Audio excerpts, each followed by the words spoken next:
영상을 보시기 전 구독, 좋아요, 알림 설정을 해주시면 종목 발굴할 때 큰 힘이 된다는 점 참고해 주시면 감사하겠습니다. 우리나라 시장도 거기에 따른 영향을 좀 받았고 그로 인해서 하락세가 이어진 모습입니다. 그럼 어떻게 앞으로 이 흐름들을 대응해 봐야 될 것이냐?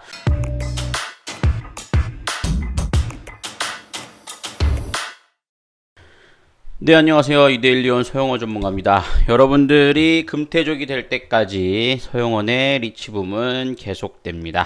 여러분들 오늘 시장 흐름들 좀 체크를 해보면서 가보도록 하겠습니다. 저희는 오늘 생각보다 얻어걸린 이슈가 있어요. 현대로템이라는 종목이죠. 서영호 전문가 하면 현대로템 생각해 보실 수 있을 텐데 오늘 장중한 때 8% 넘는 상승세를 좀 보여줬고 외국인과 기관들 수급들이 유입이 되면서 상당히 좀 긍정적인 흐름들이 나타나줬다라고 보실 수가 있겠습니다. 그런 부분들에 있어서 좀 기대감들을 충분히 좀 보실 수 있는 부분들이 된다라고 말씀을 드릴 수 있을 텐데 오늘 어떠한 이슈에 의해서 이 현대로템이 움직였느냐? 사실 뭐 대장주는 아니었죠. 오늘 상승의 대장주로서 흐름들을 보면 뭐 일신석재 정도를 보실 수 있겠고요. 그 외의 흐름들에서도 뭐 팜스토리라든가 뭐 데아티아이 뭐 이런 종목들이 오늘 다 같이 상승을 보여줬습니다. 아난티 벌써 힌트를 좀 얻으신 분들도 있을 거예요. 어떤 부분이냐? 이제 대북 테마주에 대한 부분들의 이슈가 이어졌다라는 점입니다. 오늘 오전 10시쯤이죠. 남북한이 이제 또 전화 한 라인을 좀 개통했다라는 소식들이 좀 전해지면서 종전 선언에 대한 기대감이 있는 거 아니냐 이런 기대감들이 유입되는 모습들로 나타나 줬습니다. 그로 인해서 상당히 좀 그와 관련된 종목들 흐름들이 이어지는 모습이고 이 연락선이 개통됐다라는 사실 소식들 외에는 특별히 그런 부분들은 없었어요.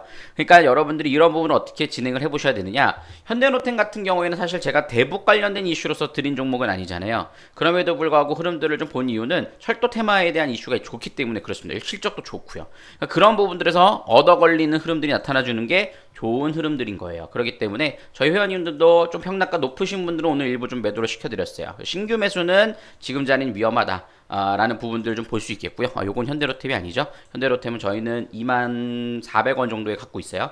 그런 부분들 좀 해드렸고 나머지 좀 더 지켜보고 있는 상황입니다. 그래서 이런 부분들이 그래도 어려운 장세 속에서 시장에서 좀 가뭄을 해소해주는 그런 수익을 만들어주지 않았나라는 생각들을 좀 해보게 되고요. 후속주 계속해서 좀 모아가고 있는 상황이니까요. 여러분 함께 오셔가지고 진행을 해나가 보시면 좋지 않을까라는 생각이 좀 드네요. 자, 근데 중요한 거는 이것도 중요하지만 오늘 시장에 대한 부분들에서 체크해 볼 게 굉장히 좀 많습니다. 뭐냐? 우선적으로 증시가 갑자기 좀 변동성이 커지기 시작했어요. 오늘 코스피 지수의 분봉 흐름들을 보면 2시를 기점으로 해서 갑자기 시장이 좀 밀려내리는 모습들이 나타나줬죠. 코스닥도 마찬가지의 흐름입니다. 사실 수급적인 흐름들을 볼 때 오늘 거래소는 외국인들이 거의 쉬어갔고 선물 쪽에서 8,500억 흐름들이 이어지고 양매수가 있었잖아요. 근데 요 선물은 이따가 얘기를 해보고 왜 근데 수급의 변화는 크게 없었거든요. 아침부터. 근데 왜 이런 현상이 나타나 줬느냐? 지금 중국 중화권 나라들의 증시 급락이 계속해서 이어지고 있는 상황입니다. 상해 종합 증시가 이제 마감을 했는데 2.49% 하락세로 마감을 했죠. 이제 중국이 최근 들어서 그 미국에 상장되어 있는 중국 기업들을 규제하기 시작했습니다. 디디 추싱부터 시작해가지고 흐름들이 만들어지기 시작했죠. 지금 보시면은 어떤 부분들을 좀 볼 수 있냐면 최근 뉴스라고 볼 수 있을 텐데 디디 추싱에서 사라진 사조 손정희가 겪은 중국 리스크다라는 얘기가 나오고 있는 상황이에요. 일본 소프트뱅크가 중국 차량 공유업체 디디추싱에 투자했다가 약 4조 6천억의 손실을 봤다라는 거예요. 그 이유가 뭐냐면 디디추싱이라고 하는 것은 우리나라로 따지면은 소카라고 볼 수 있을 텐데 이 디디추싱이라는 기업이 중국 시장에 상장을 하지 않고 미국 나스닥에 상장을 했어요. 근데 이제 그 나스닥에 상장을 하면 이제 미국의 법안 내 정보 공개가 이루어져야 될 것으로 예상이 되기 때문에 이 공산국가의 체제를 갖고 있는 중국으로서는 상당히 좀 그런 정보가 공개된다라는 거. 왜냐면은 이제 맵이 공개가 될 수 있다는 거죠. 그래서 상당히 좀 디디추싱을 비판을 했죠. 그래서 뭐 가입을 탈퇴해라 뭐 이런 얘기들이 나오면서 증시가 급락하기 시작했습니다.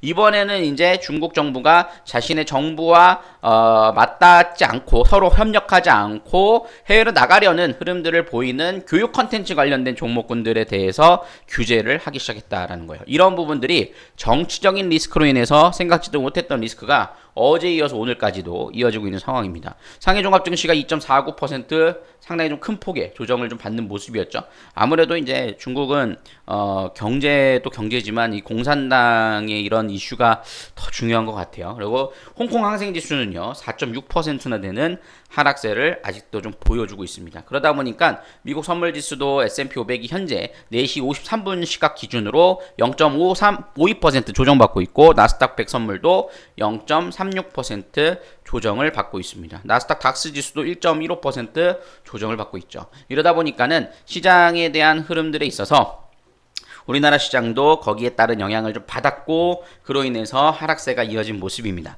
그럼 어떻게 앞으로 이 흐름들을 대응해 봐야 될 것이냐? 우선은 뭐 우리가 피할 수 없는 소나기는 좀 내릴 것으로 판단이 됩니다. 그렇기 때문에 보유주에 대한 부분들에 대해서는 어쩔 수 없는 좀 방어가 필요하지 않을까라는 생각이 들어요. 근데 여러분들 여기서 중요한 것은 그렇기 때문에 분할 매수로 대응을 하는 거예요. 저희 종목들도 마찬가지예요. 지금 이걸로 인해서 좀 하락세가 이어질 것으로 예상이 됩니다. 물론 그 사이에서 올라간 종목도 있지만요. 그렇지만 어떻게 대응을 하느냐? 분할 매수 절대 하지 않습니다. 왜요? 여러분들 이 리스크라고 하는 것은요. 두 가지로 나눌 수 있는데 하나는 체계적인 리스크, 그 다음에 비체계적 리스크라고 들 수 있어요.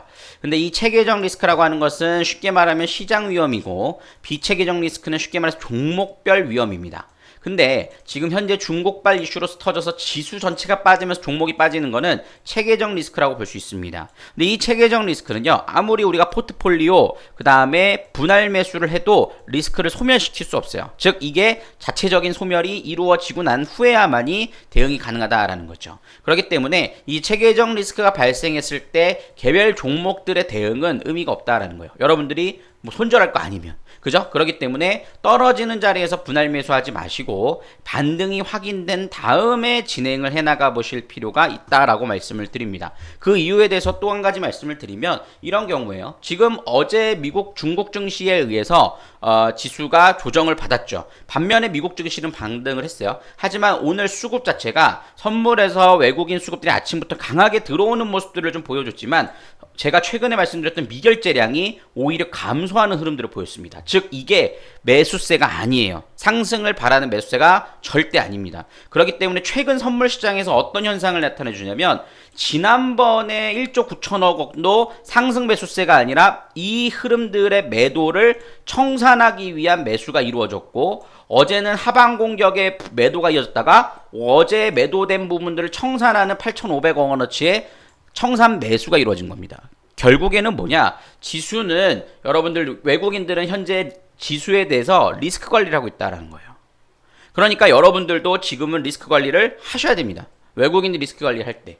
그죠? 그렇기 때문에 어떻게 하셔야 되느냐? 여러분들이 이때 가장 실수하는 게 뭐냐면 공포감에 의해서 떨어질 때마다 물타기를 합니다. 물타기를 하시면 안 돼요. 왜? 여러분들이 저점에서 잡는다고 해서 평단가를 맞추기 쉽지 않을 뿐더러 지금 현재 구간에서 예를 들어서 오늘 1,000만원어치를 들고 있다가 물타기를 2,000만원어치 했어요. 어제는 1,000만원어치에서 5%가 하락을 했지만 이번에는 2,000만원에서 5%가 하락을 하면 상승 속도가 훨씬 더 가파라지는 흐름들이 이어질 수가 있다는 거예요. 이렇게.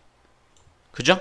속도가 빨라진다라는 거죠. 손실 속도가. 그렇기 때문에 하락세가 나온다 하더라도 어느 정도 선에서 버티는지 어느 자리에서 지켜주는지에 대한 부분들이 확인된 다음에 그 다음에 하락된 종목들에 대해서 분할 매수를 대응해야 된다라는 거죠. 이거는 여러분들이 어떤 종목을 공략하든 안 하든 중요한 것이 아니라 주식 투자하는 데 있어서 가장 중요한 스킬이다라고 말씀을 드립니다. 시장이 시장인 만큼 이런 부분들의 전략에 대해서 알려드리니까요. 그 점 참고해서 보시면 되겠고요. 그러면은 중국 리스크는 어떻게 될 것이냐? 사실 국내 증시에는 제한적일 것이다 라고 예상은 하고는 있습니다. 왜냐면은 이번에 규제에 대한 부분들이 교육 컨텐츠 쪽에 대한 부분들인데 물론 미중 갈등으로 더 확대될 수는 있겠습니다만 지금 바이든 행정부가 처음 이제 서로 협상을 하는 부분들이기 때문에 이게 오래 갈 거라고 생각하진 않습니다. 여기서도 보시듯이 교육 및 음악산업 규제 등 중국 내 고유 산업 리스크에 대한 기인한 만큼 국내 증시로 충격이 지속될 것으로 예상하진 않는다라는 거죠.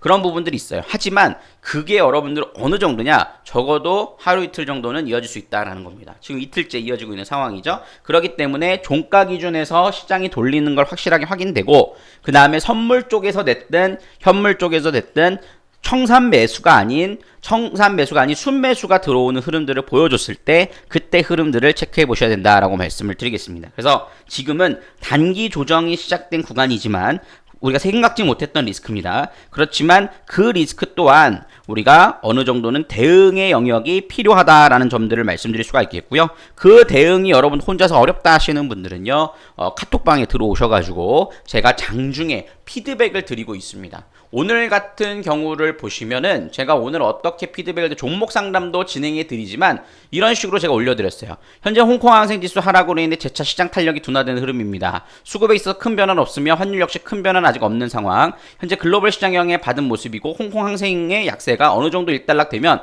반등이 나오겠지만 결국 박스권일 것입니다. 그러니 어제 이어 오늘도 너무 서두르지 마시고 천천히 보시길 바랍니다 라는 거죠. 그래서 여러분들이 카톡방, 무료 카톡방에 들어보신 분들은 오늘 종목 공략을 자제해 보셨을 거예요.